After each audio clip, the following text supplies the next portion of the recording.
जय श्री सीताराम जी। कोई भी अनुष्ठान अथवा कोई भी पाठ करने से पहले सबसे पहले भगवान गणेश जी का स्मरण करना चाहिए। और यह सुंदरकांड जिसमें जो तुलसीदास जी द्वारा रचित है, शायद आप पहली बार सुनेंगे बिना किसी दोहा श्लोक चौपाई के। जो तुलसीदास जी ने अपने शब्दों में लिखा है वही मैं प्रस्तुत कर रहा हूँ। सबसे पहले हम गणेश जी का भी ध्यान बिना किसी श्लोक के ही करेंगे। हे गणपति गजानन विघ्नहर्ता विघ्न विनाशक, हमारे द्वारा जो भी पाठ जो भी अनुष्ठान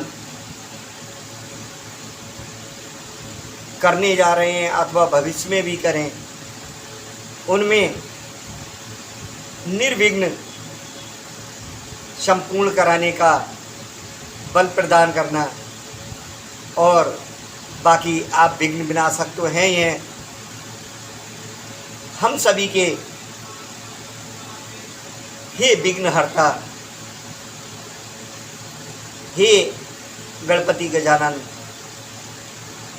सभी दुखों को हरना और खुशियां प्रदान करना। जय गणपति महाराज।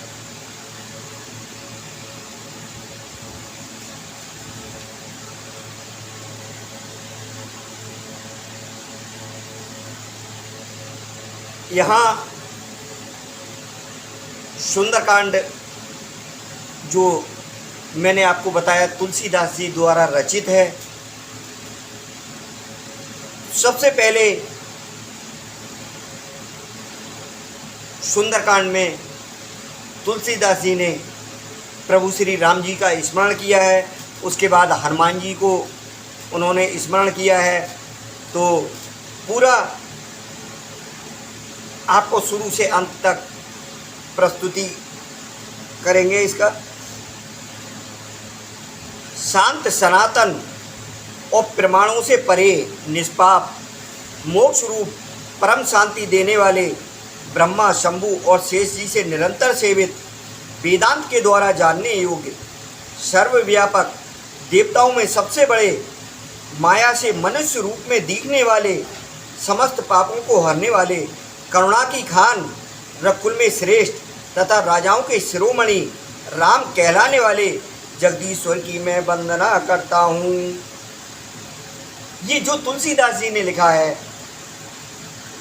वही मैं अपने मुख से उच्चारण कर रहा हूँ। हे रघुनाथ जी, मैं सत्य कहता हूँ और फिर आप सबके अंतरात्मा ही हैं। अंतरात्मा मतलब आप सब जानते ही हैं कि मेरे हृदय में दूसरी कोई इच्छा नहीं है। हे रकुल श्रेष्ठ, मुझे अपनी यह जो मैं बोल रहा हूँ, जो उच्चारण कर रहा हूँ, ये तुलसीदास जी ने ये पूरा वर्णन किया है। ये चीज़ मैं बीच में आगे नहीं बताऊँगा, शुरू में ये चीज़ बताना पड़ रहा है जिससे आपको समझ आ जाए। ये जो भी है ये तुलसीदास जी द्वारा रचित सुंदरकांड है। तुलसीदास जी लिखते हैं, हे रकुल श्रेष्ठ, मुझे अपनी निर्मला पूर्ण भक्ति दीजिए और मेरे मन को काम आदि दोषों से रहित कीजिए।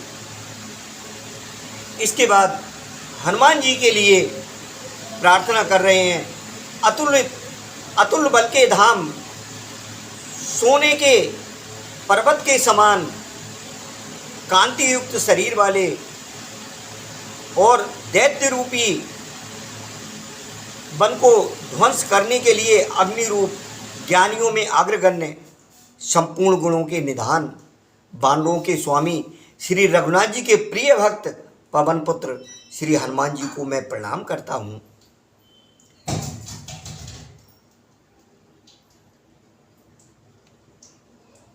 अब सुंदरकांड में तुलसीदास जी जो वर्णन कर रहे हैं वो आप पूरा ध्यान से सुने कि जामवंत जी ने हनुमान जी को जो वचन कहे हैं सीता की खोज करने के लिए, सीता का पता लगाने के लिए, सीता कहाँ पर हैं, वो हनुमान जी को बहुत ही उनके हृदय को भाए। वे बोले, हे भाई, तुम लोग दुख सहकर कंदमूल फल खाकर तब तक मेरी राह देखना जब तक मैं सीता जी को देखकर लौट ना आऊँ। काम अवश्य होगा क्योंकि मुझे बहुत ही हर्ष हो रहा है। ये कहकर और सबको मस्तक नवाकर तथा हृदय में श्री रघुनाथ जी को धारण करके हनुमान जी हर्षित होकर चले। समुद्र के तीर पर एक सुंदर पर्वत था। हनुमान जी खेल से ही अनायास कूदकर उसके ऊपर जा चढ़े और बार बार श्री रघुवीर का स्मरण करके अत्यंत बलवान हनुमान जी उस पर से बड़े वेग से उछले। जिस पर्वत पर हनुमान जी पैर रखकर चले वह तुरंत ही पाताल में धंस गया, यानी जिस पर से वो उछले थे। जैसे श्री रघुनाथ जी का अमोघ बाण चलता है उसी तरह हनुमान जी चले। समुद्र ने उन्हें श्री रघुनाथ जी का दूत समझकर मैनाक पर्वत से कहा कि हे मैनाक, तू इनकी थकावट दूर करने वाला हो, अर्थात अपने ऊपर इन्हें विश्राम दे।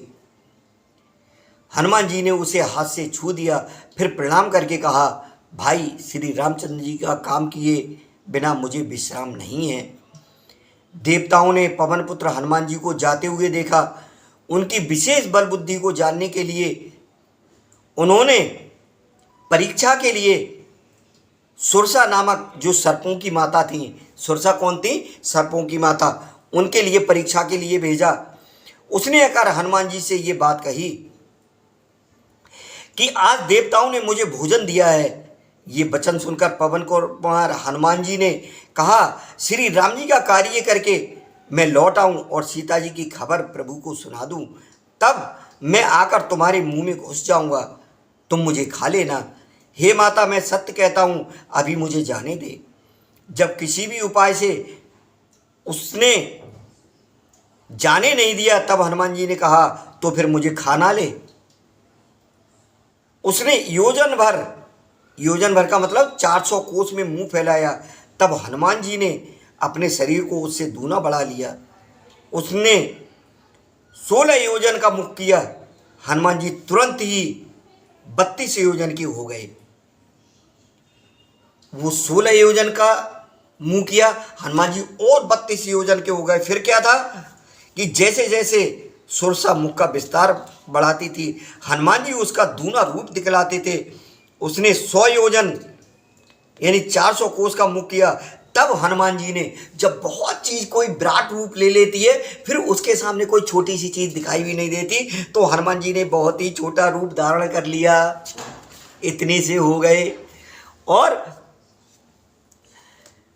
वे उसके मुंह में घुसकर फिर बाहर निकल आए और उसे सिर नवाकर विदा मांगने लगे। उसने कहा, किसने? सुरसा ने। मैंने तुम्हारे बुद्धि बल का भेद पा लिया जिसके लिए देवताओं ने मुझे भेजा था। तुम श्री रामचंद्र जी का सब कार्य करोगे क्योंकि तुम बल बुद्धि के भंडार हो। यह आशीर्वाद देकर वह चली गई। तब हनुमान जी हर्षित होकर चले।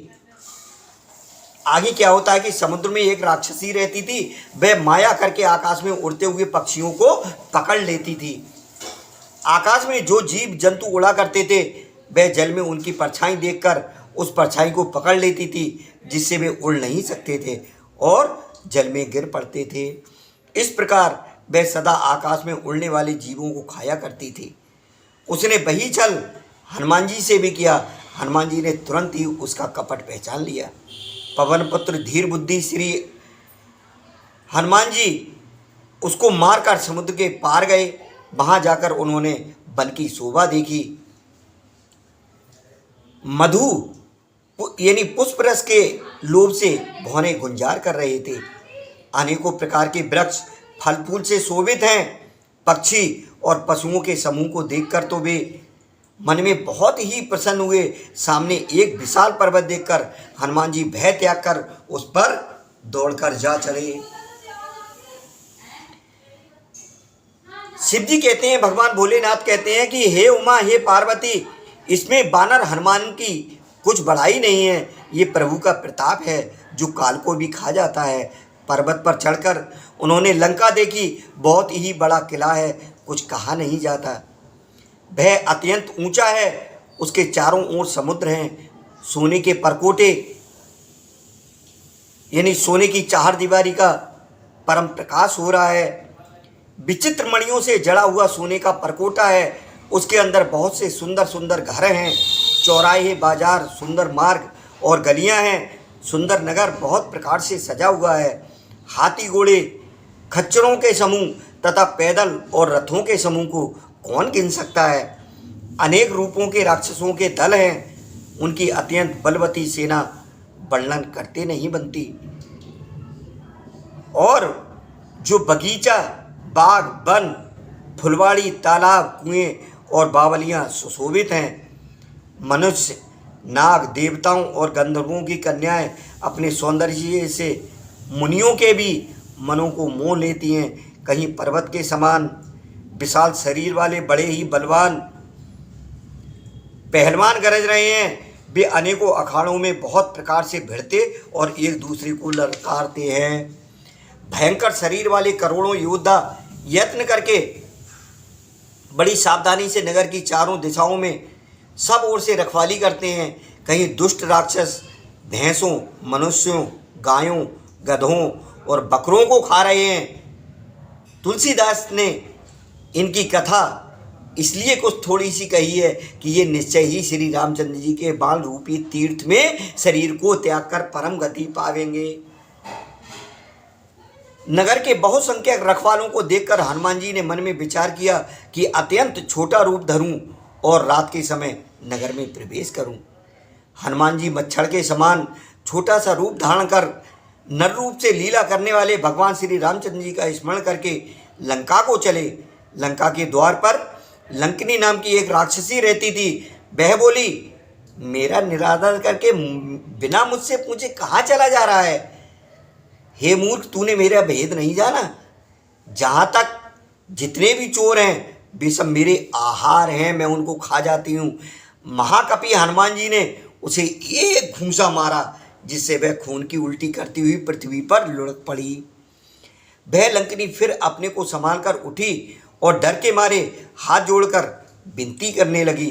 वह बोली, रावण को जब ब्रह्मा जी ने वर दिया था तब चलते समय उन्होंने मुझे राक्षसों के विनाश की यह पहचान बता दी थी। क्या पहचान बता दी थी? कि जब तू बंदर के मारने से व्याकुल हो जाए तब तू राक्षसों का संहार हुआ जान लेना। हे तात, मेरे बड़े पुण्य हैं जो मैं श्री रामचंद्र जी के दूत आपको नेत्रों से देख पाई। हे तात, मोक्ष और स्वर्ग के सब सुखों को तराजू के पलड़े में रखा जाए तो भी वे सब मिलकर दूसरे पलड़े में रखे हुए उस सुख के बराबर नहीं हो सकते जो क्षण मात्र के सत्संग से होता है।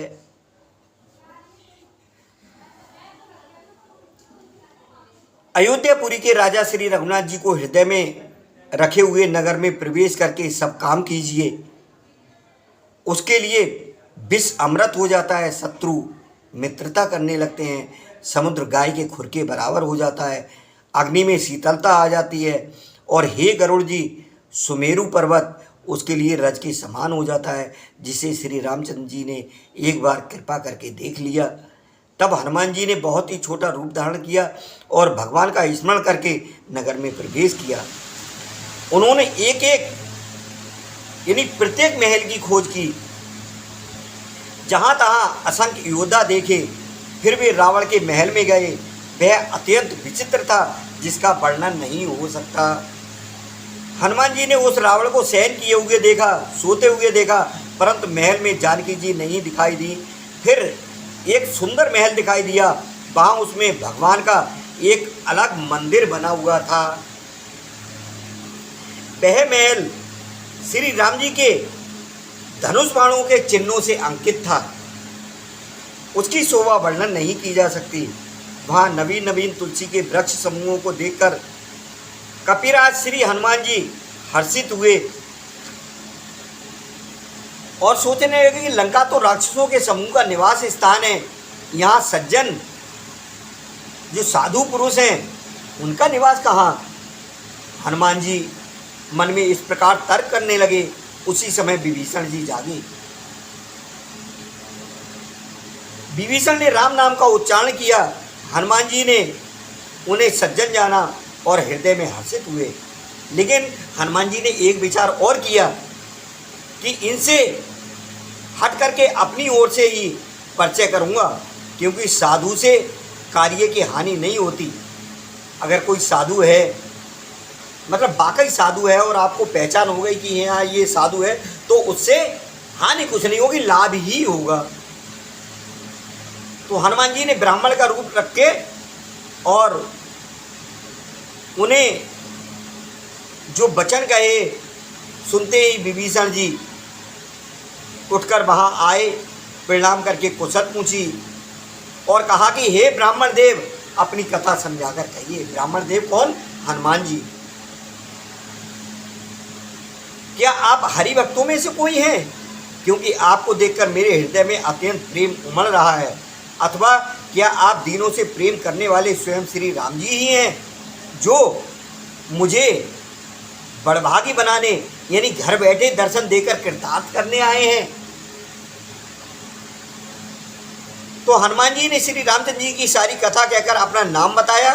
सुनते ही दोनों के शरीर पुलकित हो गए और श्री राम जी के गुण समूहों का स्मरण करके दोनों के मन प्रेम और आनंद में मग्न हो गए। विभीषण जी ने कहा कि हे पवन पुत्र, मेरी रहनी सुनिए, किस तरीके से मैं रहता हूँ। मैं यहाँ वैसे ही रहता हूँ जैसे दांतों के बीच में बेचारी जीव रहती है। हे तात, मुझे अनाथ जानकर सूर्य कुल के नाथ श्री रामचंद्र जी क्या कभी मुझ पर कृपा कर देंगे?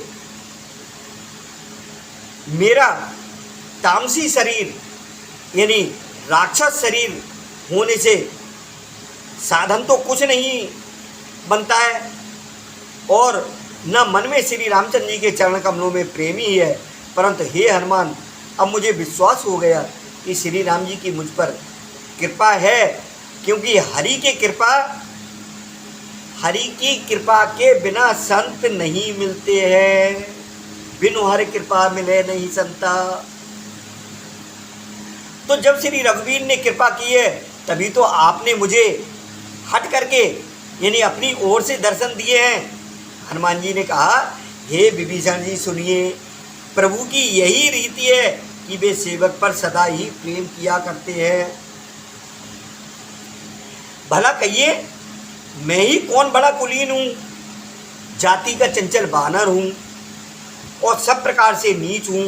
प्रातःकाल जो हम लोगों का नाम ले लेता है उसे दिन में भोजन नहीं मिलता।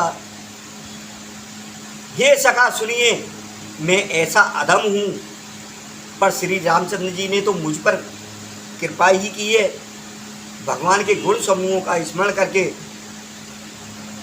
हनुमान जी के दोनों नेत्रों में प्रेमाश्रुओं का जल भराया।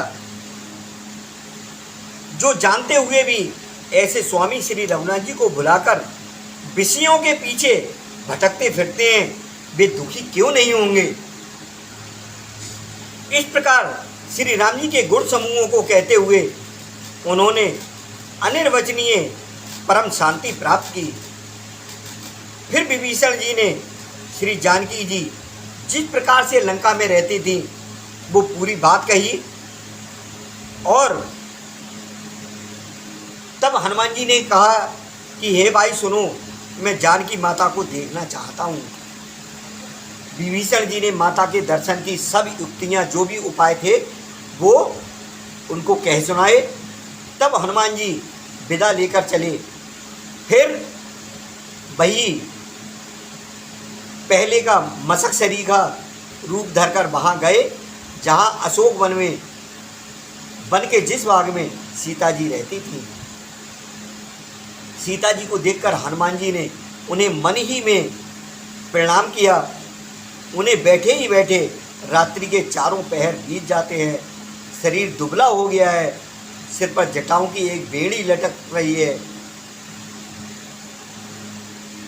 सिर पर जटाओं की एक बेड़ी है, लट है। हृदय में श्री रघुनाथ जी के गुण समूहों का स्मरण करती रहती हैं।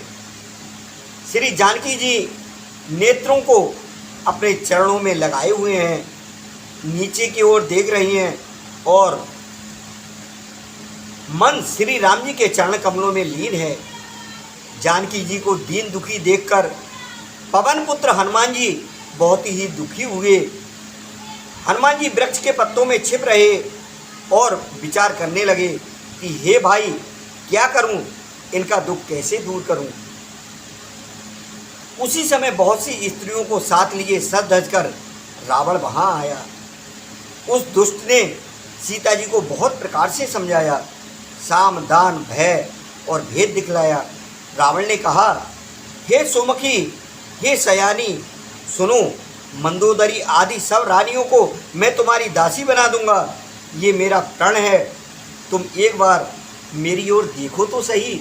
सीता जी को बहुत तरह से वो साम दाम दंड भेद सारे अपना रहा है। अपने परम स्नेही कौशलाधीश श्री रामचंद्र जी का स्मरण करके जानकी जी तिनके की आड़, सिर्फ तिनके का पर्दा करके कहने लगी कि हे दसमुख सुन, जुगनू के प्रकाश से कभी कमलिनी खिल नहीं सकती। जानकी जी फिर कहती हैं, तू अपने लिए भी ऐसा ही मन में समझ ले। रे दुष्ट, तुझे श्री रघुवीर के बाण की खबर नहीं है। इतनी सब जो वार्ता हो रही है उसको हनुमान जी उस अशोक वाटिका में वृक्ष पे बैठ के सारा देख रहे हैं। रे पापी, तू मुझे सोने में हरलाया, जब कोई नहीं था तब हरलाया। रे अधम निर्लज्ज, तुझे बिल्कुल भी लज्जा नहीं आई। तो अपने को जुगनू के समान और श्री रामचंद्र जी को सूर्य के समान सुनकर और सीता जी के कठोर वचनों को सुनकर रावण तलवार निकालकर बड़े गुस्से में आकर बोला, सीता, तूने मेरा अपमान किया है, मैं तेरा सिर इस कठोर कृपाण से काट डालूंगा, नहीं तो अब भी जल्दी ही मेरी बात मान ले। हे सुमुखी, नहीं तो जीवन से तुझे हाथ धोना पड़ेगा। सीता जी ने कहा कि हे दुष्ट, हे दशग्रीव, प्रभु की भुजा जो श्याम कमल की माला के समान सुंदर और हाथी की सूंड के समान पुष्ट तथा विशाल है, या तो वह भुजा ही मेरे कंठ में पड़ेगी या तेरी भयानक तलवार ही, तेरा हाथ मेरे गले में नहीं पड़ेगा। रे सठ, रे मूर्ख, सुन, यही मेरा सच्चा प्राण है। सीता जी कहती हैं कि हे तलवार, हे चंद्रहास, श्री रघुनाथ जी के विरह की अग्नि से उत्पन्न मेरी बड़ी भारी जलन को तू हर ले। हे तलवार, तू शीतल, तीव्र और श्रेष्ठ धारा बहाती है, अर्थात तेरी धारा ठंडी और तेज है, तू मेरे दुख के बोझ को हर ले। सीता जी के ये वचन सुनते ही वह मारने दौड़ा। तब मैं दानव की पुत्री मंदोदरी ने नीति कहकर उसे समझाया। तब रावण ने सब राक्षसियों को बुलाकर कहा कि जाकर सीता को बहुत प्रकार से भय दिखलाओ। यदि महीने भर में ये कहा ना माने तो मैं इसे तलवार निकालकर मार डालूंगा। यूं कहकर रावण घर चला गया। यहाँ राक्षसियों के समूह बहुत से बुरे रूप धरकर सीता जी को भय दिखलाने लगे। उनमें से एक त्रिजटा नाम की जो राक्षसी थी, उसकी श्री रामचंद्र जी के चरणों में प्रीति थी और वह विवेक ज्ञान में निपुण थी। देखिए, राक्षसों में भी अच्छे लोग हुआ करते थे, इसी तरह से जहाँ दुष्ट लोगों का समाज है वहाँ भी कोई एक आध अच्छी प्रवृत्ति के भी होते हैं।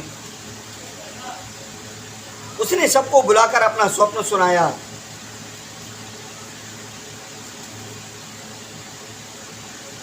और कहा, सीता जी की सेवा करके अपना कल्याण कर लो। क्यों? क्योंकि सपने में मैंने देखा एक बंदर ने लंका जला दी, राक्षसों की सारी सेना मार डाली गई, रावण नंगा है और गधे पर सवार है, उसके सिर मुड़े हुए हैं, 20 भुजाएं कटी हुई हैं। इस प्रकार से वह दक्षिण यमपुरी की दिशा को जा रहा है और मानो लंका विभीषण ने पाई है। नगर में श्री रामचंद्र जी की दुहाई फिर गई। तब प्रभु ने सीता जी को बुला भेजा। मैं पुकार कर निश्चय के साथ कहती हूँ कि ये जो मेरा सपना है ये कुछ ही दिनों में सत्य होकर रहेगा। उसके वचन सुनकर वे सब राक्षसियाँ डर गईं और जानकी के चरणों में गिर पड़ी, क्योंकि जो त्रिटा थी उनका वो राक्षसी भी सम्मान करती थी, जिसको कहते हैं एक सीनियर, तो वो सीनियर थी। तब इसके बाद वे जहाँ तहाँ चली गई। सीता जी मन में सोच करने लगी कि 1 महीना बीत जाने पर नीच राक्षस रावण मुझे मारेगा। और सीता जी हाथ जोड़कर त्रिष्टा से बोली कि हे माता, तू मेरी विपत्ति की संगिनी है, जल्दी कोई ऐसा उपाय कर जिससे मैं शरीर छोड़ सकूं। विरह असह्य हो चला है, अब ये सहा नहीं जाता। काट लाकर चिता बनाकर सजा दे हे माता, फिर उसमें आग लगा दे। हे सयानी, तू मेरी प्रीति को सत्य कर दे। रावण की सूल के समान दुख देने वाली वाणी कानों से कौन सुने। सीता जी के वचन सुनकर त्रिष्टा ने चरण पकड़कर उन्हें समझाया और प्रभु का प्रताप, बल और स्वयं सुनाया।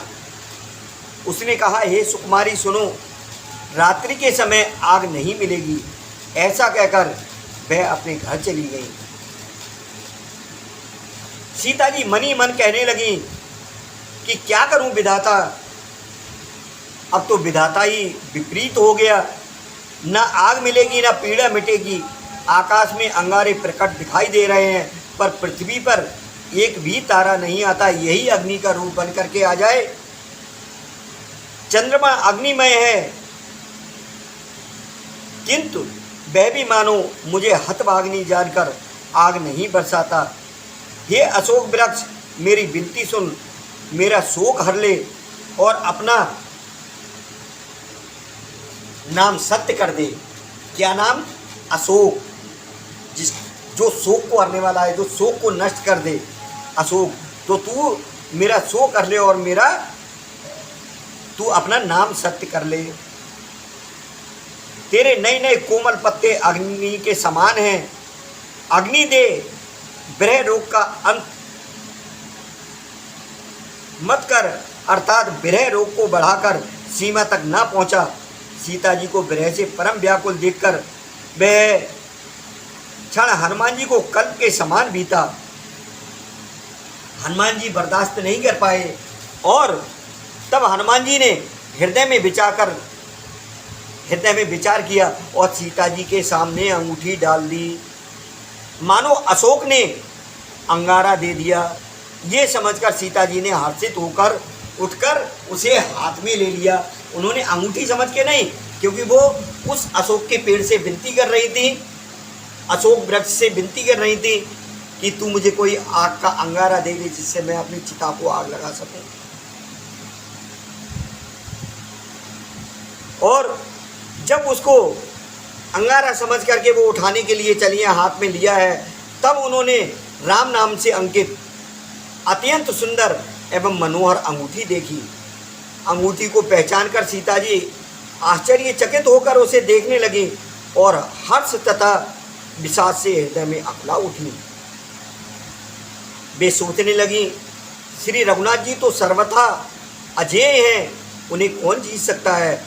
और माया से, ऐसी माया के उपादान से सर्वथा रहित दिव्य चिन्मय अंगूठी बनाई नहीं जा सकती।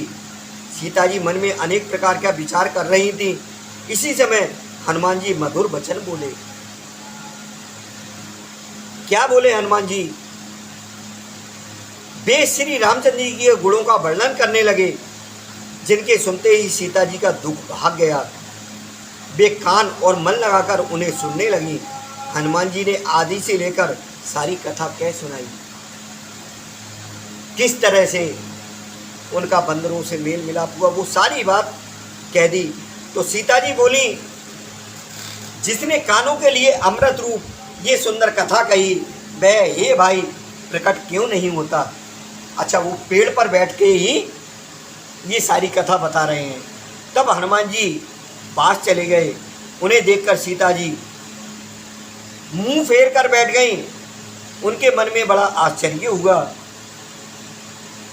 हनुमान जी ने कहा, हे माता जानकी, मैं श्री राम जी का दूत हूँ, करुणा निदान की सच्ची शपथ करता हूँ। हे माता, ये अंगूठी मैं ही लाया हूँ। श्री राम जी ने मुझे आपके लिए ये सहदानी यानी निशानी या पहचान दी है, आपको पूर्ण भरोसा करने के लिए। तो सीता जी ने फिर पूछा कि नर और बानर का संग कहो कैसे हुआ। तब हनुमान जी ने जैसे संग हुआ वह सब कथा कही। हनुमान जी के प्रेम युक्त वचन सुनकर सीता जी के मन में विश्वास उत्पन्न हो गया। उन्होंने जान लिया कि यह मन, वचन और कर्म से कृपा सागर श्री रघुनाथ जी का दास है। भगवान का सेवक जानकर अत्यंत गाढ़ी प्रीति हो गई। नेत्रों में प्रेमाश्रुओं का जल भराया और शरीर अत्यंत पुलकित हो गया।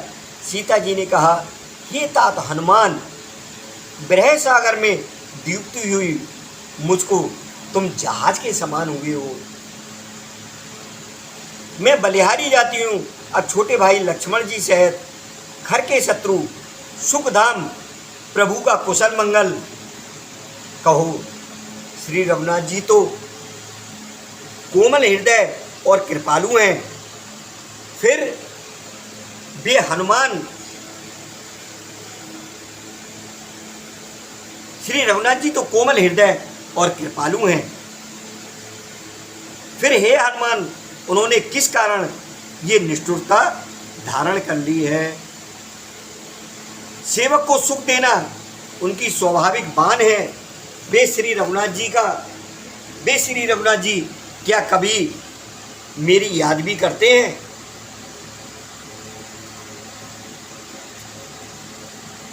हे तात, क्या कभी उनके कोमल सामले अंगों को देखकर मेरे नेत्र शीतल होंगे। मुंह से वचन नहीं निकलता, नेत्रों में विरह के आंसुओं का जल भर आया। बड़े दुख से वे बोली, हा नाथ, आपने मुझे बिल्कुल ही भुला दिया। सीता जी को विरह से परम व्याकुल देखकर हनुमान जी कोमल और विनीत वचन बोले, हे माता, सुंदर कृपा के धाम प्रभु भाई लक्ष्मण जी के सहित शरीर से कुशल हैं, परंतु आपके दुख से दुखी हैं। हे माता, मन में गिलानी ना मानिए, मन छोटा करके दुख ना कीजिए। श्री रामचंद्र जी के हृदय में आपसे दूना प्रेम है। हे माता, अब धीरज धरकर श्री रघुनाथ जी का संदेश सुनिए। ऐसा कहकर हनुमान जी प्रेम से गदगद हो गए। उनके नेत्रों में प्रेम के आंसुओं का जल भर आया। हनुमान जी बोले, श्री रामचंद्र जी ने कहा है कि हे सीते, तुम्हारे वियोग में मेरे लिए सभी पदार्थ प्रतिकूल हो गए हैं। वृक्षों के नए नए कोमल पत्ते मानो अग्नि के समान, रात्रि काल रात्रि के समान, चंद्रमा सूर्य के समान, और कमलों के वन भालों के वन के समान हो गए हैं। मेघ मानो खौलता हुआ तेल बरसाते हैं। जो हित करने वाले थे वे ही अब पीड़ा देने वाले हैं। शीतल मंद सुगंध वायु सांप के श्वास के समान जहरीली और गर्म हो गई है। मन का दुख कह डालने से भी कुछ घट जाता है, पर कहूँ किससे, ये दुख कोई जानता नहीं। हे प्रिय, मेरे और तेरे प्रेम का तत्व रहस्य एक मेरा मन ही जानता है। जो श्री राम जी ने संदेश हनुमान जी के द्वारा भेजा है वो हनुमान जी माता सीता को बता रहे हैं, और वह मन सदा तेरे ही पास रहता है, बस मेरे प्रेम का सार इतने में ही समझ ले। प्रभु का संदेश सुनते ही जानकी जी प्रेम में मग्न हो गई, उन्हें शरीर की सुध न रही। हनुमान जी ने कहा, हे माता, हृदय में धैर्य धारण करो और सेवकों को सुख देने वाले श्री राम जी का स्मरण करो। श्री रघुनाथ जी की प्रभुता को हृदय में लाओ और मेरे वचन सुनकर कायरता छोड़ दो।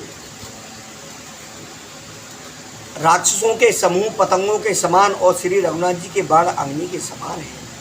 हे माता, हृदय में धैर्य धारण करो और राक्षसों को जला ही समझो। श्री रामचंद्र जी ने यह खबर पाई होती तो वे विलंब ना करते।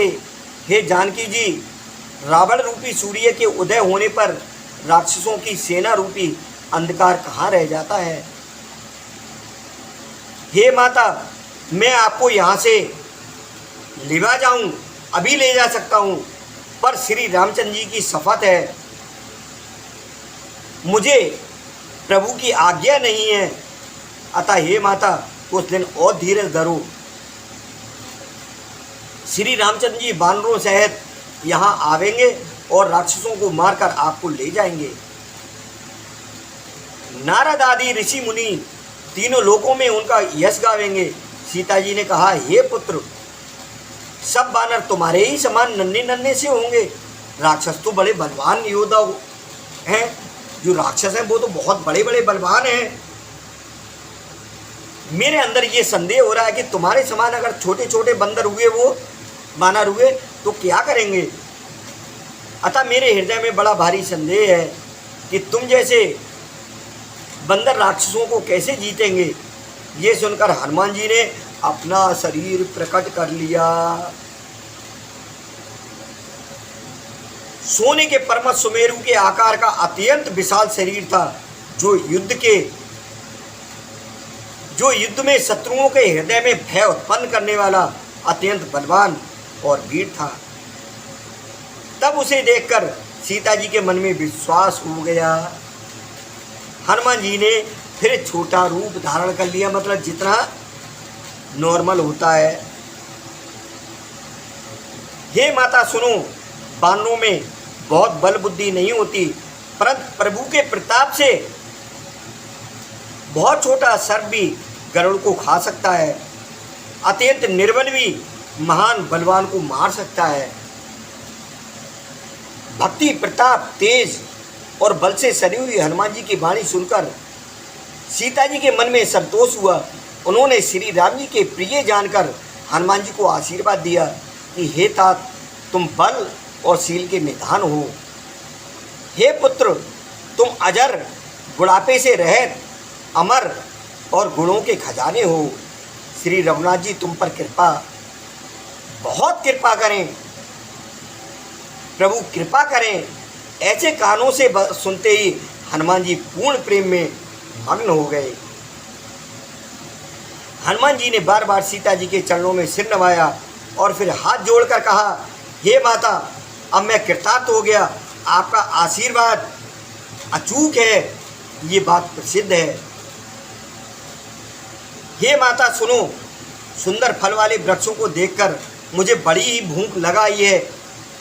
सीता जी ने कहा, हे बेटा सुनो, बड़े भारी योद्धा राक्षस इस वन की रखवाली करते हैं।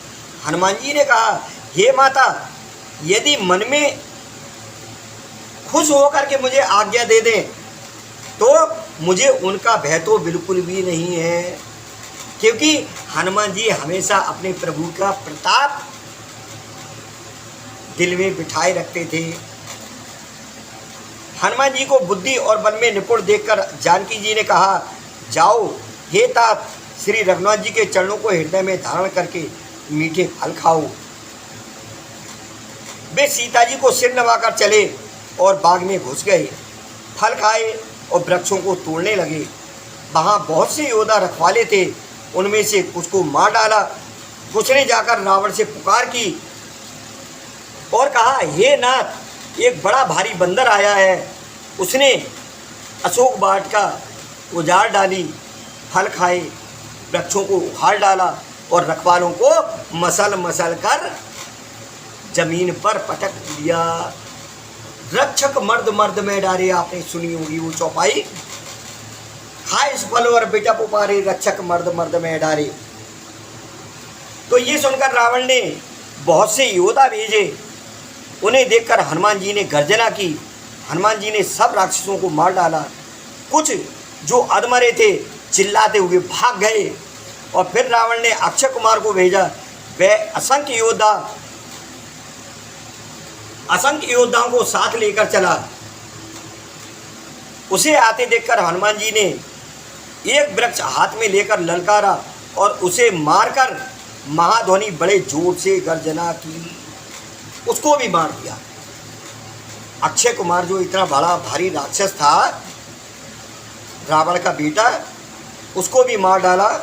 और उन्होंने सेना में क्या किया कि कुछ को मार डाला, कुछ को मसल डाला और कुछ को पकड़ पकड़ कर धूली में मिला दिया। कुछ ने फिर जाकर पुकार की कि हे प्रभु, बंदर बहुत ही बलवान है।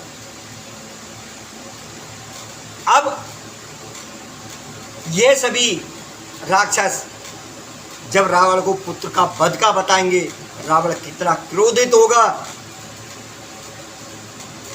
बाद में लंका का दहन होगा, ये सब आप अगले भाग में सुनेंगे। जिस तरह से भगवान भोलेनाथ की कृपा पा करके तुलसीदास जी ने इस सुंदरकांड को लिखा है, वो पूरा सुंदरकांड आपको अगले भाग में सुनाएंगे। बाकी का जो बचा हुआ है अभी यहीं विश्राम करते हैं, क्योंकि बहुत ज़्यादा देर आप सुन नहीं सकते और मेरा भी थोड़ा सा गला खराब है। लेकिन अगला भाग आप जो वीडियो पे बैनर लगा हुआ है वही बैनर लगा रहेगा, बस इसमें भाग 1 लिखा होगा, उसमें भाग 2 लिखा होगा। तो दूसरे भाग को अवश्य सुनना, बहुत आनंद आएगा, प्रभु की कृपा प्राप्त होगी। अगर आप इतना सुन पाए हैं, निश्चित ही आप प्रभु के बहुत बड़े कृपा पात्र हैं, क्योंकि हरि चर्चा को वही सुन पाता है जिस पर हरि कृपा होती है। जय जय श्री सीताराम, जय सीताराम।